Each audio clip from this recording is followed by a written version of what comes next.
네, 시그널픽 김종인 전 국민의힘 비대위원장 모셨습니다. 어서 오십시오. 네, 안녕하세요. 시다 위원장님 오랜만에 뵙습니다. 네. 위원장님 사실 정치 원로시기도 하시면서 동시에 또 경제학자셔서 이 얘기 안 여쭤볼 수가 없습니다. 주말 사이에 그 호남 반도체 클러스터 투자 계획이 이제 발표가 됐는데 이건 좀 어떻게 보시나요? 나는 그 호남 반도체 문제에 대해서 정치권에서 옥신각신하는 거는 이해를 못해요. 이해를 못하세요. 예. 민간 기업이 투자하는 건데 왜 정부가 앞장서 가지고서 민간 기업의 투자 문제를 갖다가 언론에 사전에 공지를 해가지고 그걸 하나의 정치 이슈화를 해가지고 지금 옥신각신하는 거 아니에요. 솔직히 해서 나는 우리나라 정부가 지금 일각에서 얘기하는 식으로 우리나라 재벌을 다스릴 수 있는 그런 힘이 있다고 생각하지 않아요. 이제는 예. 그러니까 이 기업들이라는 것은 자기네들 미래를 위해서 투자를 하는 건데 거기에 대해서 기업이 투자를 하는데 여러 가지 소위 투자를 하기 위한 이 간접 시설에 대한 조건이 있고 하기 때문에 기업이 정부와 그 협의를 할 수는 있어요. 예를 들어서 전력 공급이라든가 물 공급이라든가 이런 측면에서 사회 간접 자본 부분을 정부가 맡아서 해줘야 되니까 기업이 정부와 그런 문제에 대해서 협의를 할 수가 있지만 기업이 투자하는 거를 뭐 때문에 청와대가 나서 가지고서 미리서 방송에 나와 가지고서 무슨 뭐 이러니 저러니 뭐 엄청난 숫자를 보여줄 것이니 이게 정치적으로 굉장히 어리석은 짓을 한 거라고 난 봐요. 주객이 전도됐다 이렇게 보시는 거군요. 그렇죠. 예, 어쨌든 근데 대통령은 이게 뭐 직권남용이 아니라 행정 지도다 이렇게 주장을 하잖아요. 아니 직권남용이고 뭐고 간에 자기가 직권남용을 할 그런 여건도 아니에요. 기업이 미래를 생각을 해가지고서 수지타산이 안 맞으면 투자를 안 할 거 아니에요. 내가 보기에 나는 우리나라 정부는 이미 기업을 통제할 수 있는 능력이 나는 없다고 생각하는 사람이에요. 그런데 이게 마치 무슨 뭐 정부가 뭐 기업들의 팔을 비틀어 가지고서 광주에다가 소위 반도체 클러스터를 만들려고 그러는 거 아니냐 하는 건 나는 이건 도대체 납득이 가지 않는 얘기라고 생각을 해요. 그러면은 경제학자시니까 또 SK 하이닉스와 삼성전자 입장에서는 그 호남에 투자하기로 한 게 어쨌든 수지타산이 맞아서 투자하기로 했다. 아니 예를 들어서 삼성에서 호남에 투자하겠다고 그런 거는 그러면 삼성은 어디다 투자를 할 거예요. 지금 반도체 시설을 갖다 늘어나가는데 내가 보기에는 이 수도권은 더 이상 할 수가 없어요. 그리고 거기에 충족시켜야 할 여러 가지 조건이 맞느냐 안 맞느냐를 삼성은 생각해야 할 거 아니에요. 삼성이라는 기업이 이렇게 간단한 기업이 아니에요. 과거에 내가 정부에 있을 적에도 보면은 별의별 수단을 다 동원해가지고 자기가 하고 싶은 일은 다 하는 사람들이 삼성이었다고. 그런데 지금 무슨 뭐 이재명 정부가 특별하게 무슨 권력이 생겨가지고서 재벌을 다스릴 수 있는 나는 그런 능력이 있다고 보지를 않습니다. 어쨌든 뭐 정부는 오늘 대국민 보고회도 열겠다 이런 입장인데 그러면 위원장님 보시기에는 시작 첫 단추부터 좀 잘못 깼다 이렇게 보시는 것 같아서. 아니 나는 내가 보기에 그래요. 이재명 정부가 자기 경제정책의 일환으로다가 무슨 선전을 하기 위해서 그와 같은 계기를 만들었는지 모르지만 민간 기업에 투자하는 것에 대해서 왜 대통령이 나서 가지고서 그렇게 뭐 투자 금액 같은 걸 갖다 발표하려고 하는지 나는 이해가 가지 않아요. 오늘 청와대 행사부터 잘못됐다. 나는 그렇게 봐요. 정치적으로 굉장히 미련한 짓을 했다고 봐요. 그러면 전당대회를 앞두고 왜 하필 이 시점에 발표를 했냐는 내가 보기에는 지금 솔직히 해서 우리나라의 경제 현실을 보면은 지금 한편에서는 최저임금을 가지고 난리치고 있지 않아요. 그 1,000조라고 하는 금액이 그 사람들에게 무슨 감흥을 줄 수 있을 것 같아요? 지금 400만의 근로자가 걸려있는 최저임금 문제도 아직도 해결을 못하고 우리나라 소위 말하는 소상공인 자영업자 이런 사람들이 지금 한 600만 가까이 됩니다.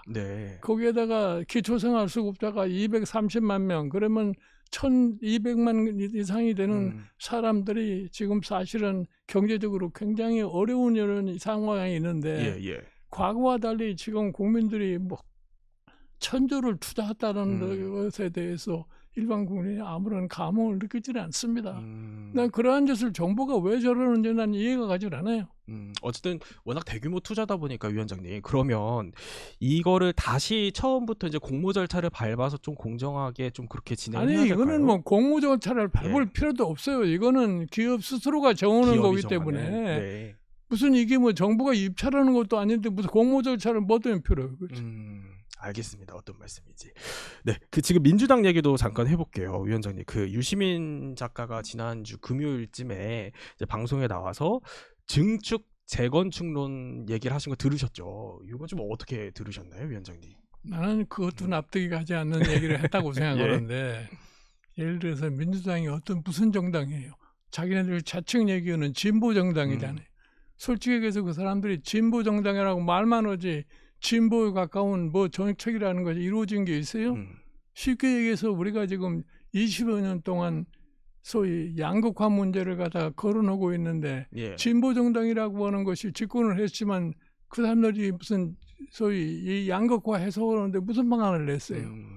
그러면 진보 정당으로서의 지금 한계에 봉착하는 거라고. 네. 그 뭐를 증축하고 있다는 거야. 어?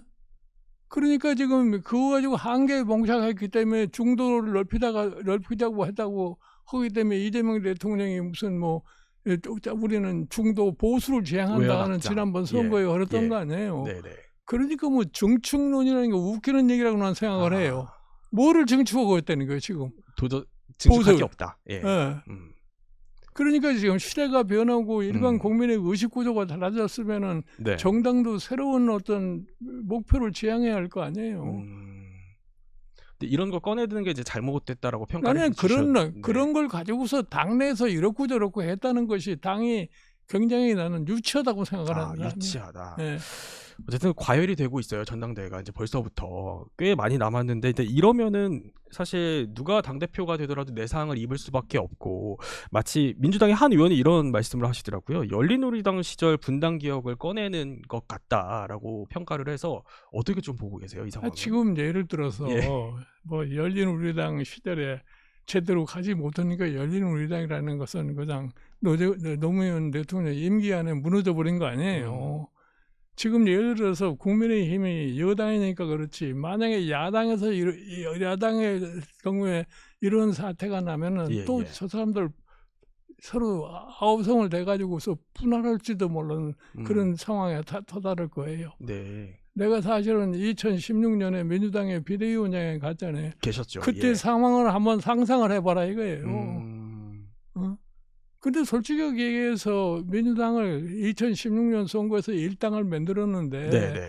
그때 지금 뭐 유시민 작가 얘기하는 식으로 뭐 증축할 게 뭐가 있어요? 예. 자기네들 자칭 진보 정당이라고 그러는데 아니 진보 정당에 지금 뭘 가지고서 더 진보를 할 수 있겠다니. 더 이상 진보할 게 없다라고 또 평가를 해주셨습니다.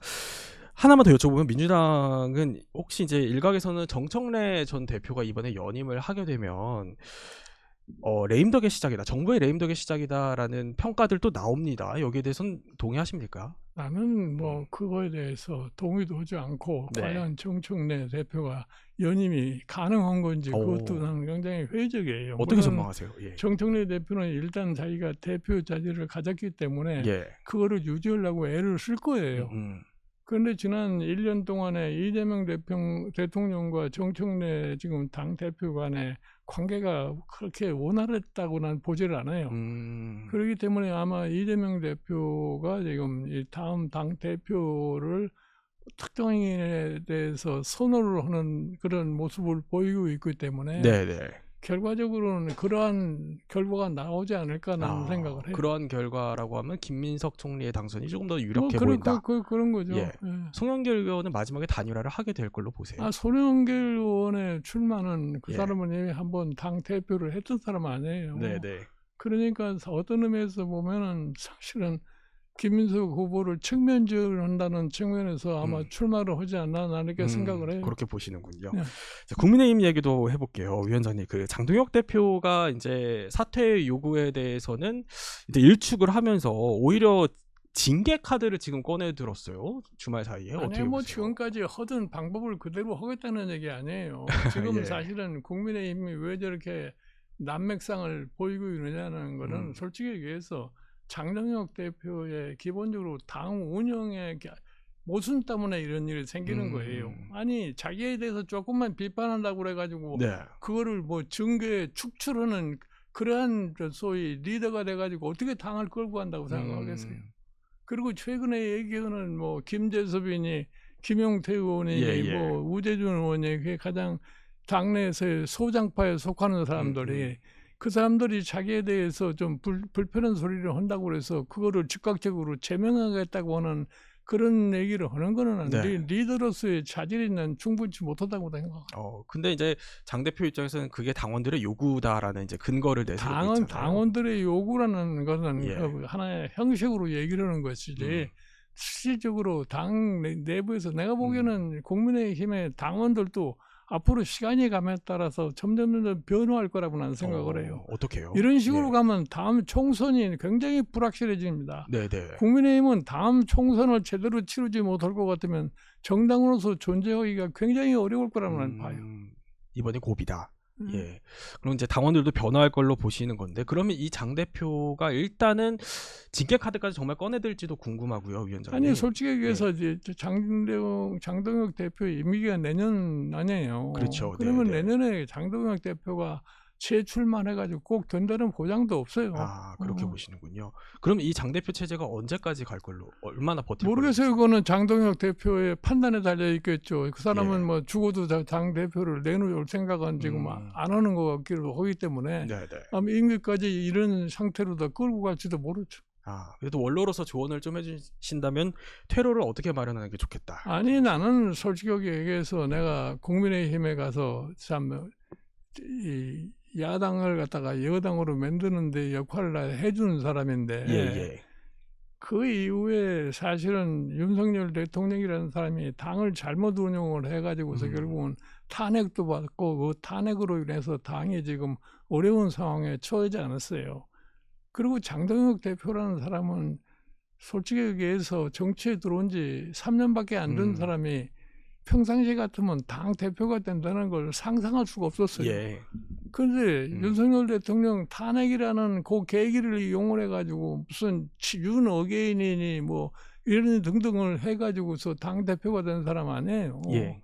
그렇기 때문에 그 사람은 일단 한번 올라간 고지를 더 이상 뺏기지 않으려고 지금 가진 수단을 다 쓰는 거 아니에요. 네네. 거기에 일부 동조하는 세력들이 같이 협력을 하기 때문에 어느 날 지금 장동혁 대표의 체제가 유지가 되지 않나 이렇게 생각을 해요.